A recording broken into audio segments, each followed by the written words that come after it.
I want to come out and apologise because I feel, it's appropriate to make that apology to the people who came to the press conference and the viewing audiences. I sincerely apologise, and I'll try and improve.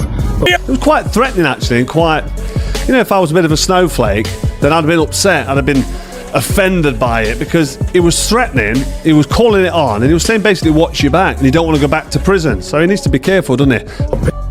John Fury fears no man, fears no man on earth, no matter what they've done, no matter what the accolades. John Fury only fears one person, and he's not even of this world. That's God Almighty. Here I am! Any man alive wants to fight John Fury? And we'll see how that progresses now. Is there any truth in the $100 million rumours? 100 million, yeah, that's the number. I mean, it's massively defamatory, and also...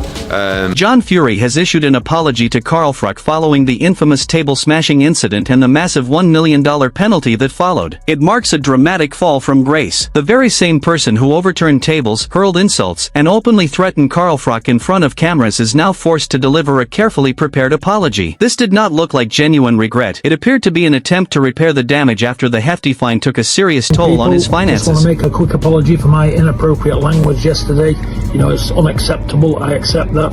But emotions run high, we get involved, and it is the fight game, it was pandemonium. But let me sincerely apologise for my outburst of language. I wasn't alone doing it, but I want to come out and apologise because I feel, it's appropriate to make that apology to the people who came to the press conference. He claimed nothing was scripted, yet there he stood delivering what sounded like the most carefully practiced apology imaginable after threatening Carl Froch and being hit with an enormous financial penalty. John Fury completely lost his composure during that press conference, made headlines for all the wrong reasons, and is now looking for public understanding. Carl Froch never had to resort to flipping tables or creating chaos to establish authority. I'm a real person, I'm not a fake person, nothing scripted, it just happens when it happens. But again, I apologise for my inappropriate language, and if I've offended anybody, I'm deeply sorry. His accomplishments and reputation spoke loudly enough on their own. Carl Froch summed it up perfectly. Making threats and invoking prison-related remarks during a public press conference is not a display of passion or intensity. It is a reckless act that crosses the line of acceptable behavior and shows a serious lack of judgment. Froch was fully justified in taking legal action after those alleged threats. Fury stepped beyond both professional boundaries and basic personal respect.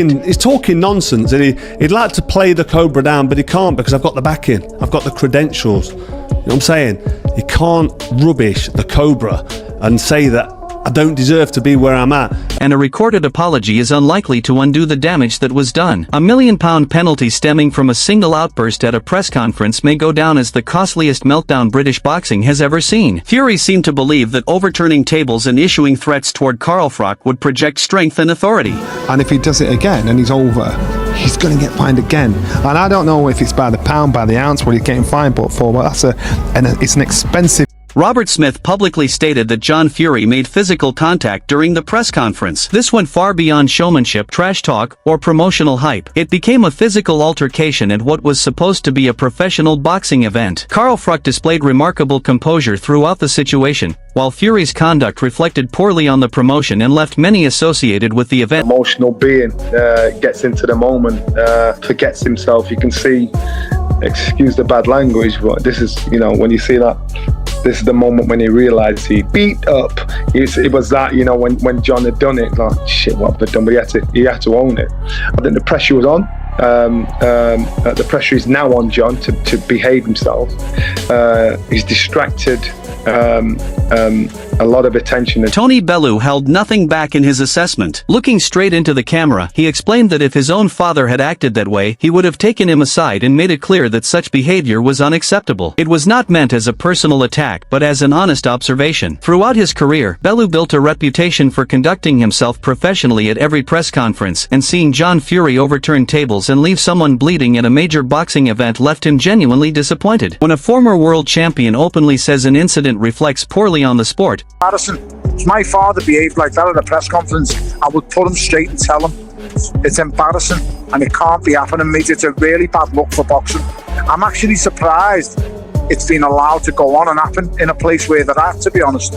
People across the boxing world pay attention. Dave Allen echoed Carl Froch's view and made no effort to water down his opinion. A tremendous athlete? Certainly. In outstanding physical condition? Without question. But possessing elite, world-class boxing skills? Not according to him. In Allen's assessment, the necessary experience is lacking, the ring IQ is lacking, and the technical polish simply is not at that level. No amount of dramatic outbursts, overturned tables, or heated threats at press conferences can alter that fact. Watch on fine, because I'm quite sure Carl's going to rip the life out of John after today. I think John did a job. John did a job and got the excitement going, got people talking. That's exactly what he did. John, I know you've John Fury may generate headlines with controversy, but Dave Allen focused purely on the boxing itself and delivered his judgment with complete confidence. Frank Warren was not present when the incident unfolded and only learned about it after being shown the video footage. After seeing John Fury with blood running down his head, he made it clear that such scenes were the last thing anyone involved wanted to witness. Although apologies were exchanged and both parties eventually shook hands, Warren understands that moments like this leave a lasting impression. I wasn't there when it happened because we was inside doing whatever we was doing,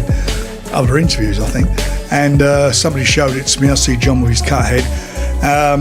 Look, that's not what we want. I don't want to see that happen, no one does, but I understand now both sides have made it up, they've apologised, so hopefully it's all in the past and we can concentrate what everybody's out here for. Duke McKenzie has witnessed plenty of boxing spectacles over the years, and he understands exactly how the game is played. Whenever the Fury name is connected to an event, attention skyrockets, emotions run high, and people start speaking without filters. However, McKenzie made an observation that cut through all the headlines and controversy. In his view, Carl Froch has no reason to feel frustrated about what happened because John Fury's actions at that press conference brought enormous attention to the fight. Suddenly, millions of people who had shown little interest before were talking about it. The controversy became part of the marketing.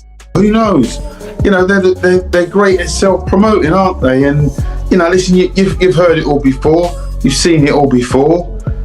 When Tyson Fury fights, the whole circus comes to town and everybody just jumps on board and says the first thing that comes into their head. So it is what it is. Like I said, I don't think Froch should be disappointed with that one bit. You're not, certainly. You know, so is it good for the sport? They're promoting the fight. Simple as that. Eddie Hearn voiced what many people in the room were already thinking. No one genuinely wants to witness blood being spilled at a press conference, and the situation clearly escalated beyond what it should have. However, Hearn understands the boxing business as well as anyone, and he was direct about the outcome. The event instantly reached a new level of attention. Fans who may not have been paying close attention before are now fully invested, and the interest surrounding the fight has surged dramatically. Whether people view it positively or negatively, that is often how the fight industry works. What unfolded at that press conference transformed this bout into the biggest talking point in British boxing. I mean, listen, it's boxing, it's family. John's John. Both goading each other. Both very personal. Both means a lot to everybody. Shouldn't have done it. And that reality is difficult for many people to admit openly. The Wade concept offered an analysis that ignored the headlines, the controversy, and all the distractions, focusing only on the reality of the situation. John Fury is now 60 years old. His self-belief may still be strong, but confidence alone cannot make up for declining stamina, and that is where the biggest concern lies. The prediction was clear, 2 rounds at most, perhaps even less. Based on the way John Fury moves and the physical, Dominic Engdahl gave the kind of assessment you would expect from a seasoned trainer who has spent a lifetime evaluating fighters. His view was straightforward. Carl Froch would be far too much to handle. However, Engdahl also highlighted... I love that John is just so confident in himself. He would gas inside of 2 rounds. 2 rounds, but if he even made it 2 rounds with Carl Froch, he would gas probably in the first round. He's 60 years old. I'm not saying he couldn't hobble about for 4 rounds or something, but he would be gassed inside of 2. Because the way that John Fury has a unique ability to keep people talking. He keeps attention focused on the event, fuels debate, and ensures that the boxing world remains engaged, which is undeniably valuable in a sport built on interest and promotion. Yet there is a major difference between generating conversation and competing inside the ropes. Keeping a fight in the headlines is one achievement. Lasting against a fighter like Carl Froch is another challenge entirely. One is won through publicity and personality, while the other is decided by skill, conditioning, and performance when the bell rings. Carl Froch delivered his message with complete calm, and everybody knows Froch is a tough guy.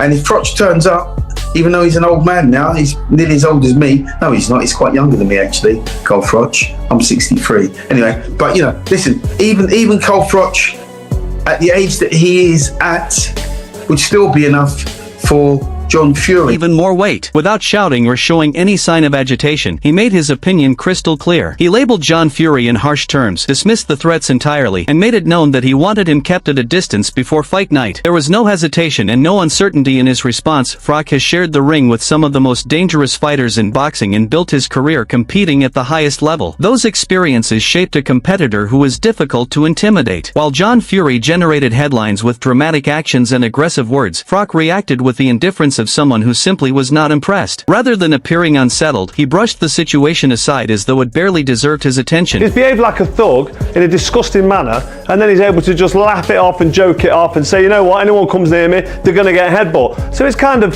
justified what he's done. He's been vindicated for what he's done, as in, yeah, it's okay to go around like that and behave like an imbecile, and then still laugh and joke and still threaten to headbutt me in belly. I've told you what I think about headbutting this too.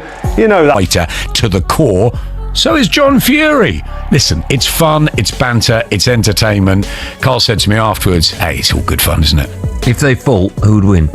I mean, I don't think I would go against Carl Froch ever anyway. Okay. in a normal fight. I mean, obviously it's a long time since he's retired, but Carl Froch is a very, very, very top fighter. That switch up there as well. And John Fury's a big guy, right? And he's my comments on Tyson Fury's performance against Ngannou. A lot of people thought he'd lost. He got the decision. I'm thankful that he did, because he wouldn't have looked good on pro boxing, would it, getting beat by Ngannou in his pro debut as a professional boxer, because he's an MMA fighter. But anyway, that's when John went for me, and it was about 3 years ago. And he got to the point where it looked like he wanted to fight. He got offered, was it 1.5 million? He said he's not asked about the money, he wants to fight for charity. John Fury stood in front of the cameras after everything that happened and did not blink once. 20 men to hold him back, and he still wanted more. He called them worms. He said get him paid and he will be there. He looked directly down the lens and told the world he is not going anywhere. And you know what? Nobody doubts that he means every single word of it, because this man has never backed down from anything in his entire life. The question that every boxing fan in Britain is asking right now is not whether John Fury will show up. The question is what happens when he gets there and Carl Froch stops being patient and starts being Carl Froch.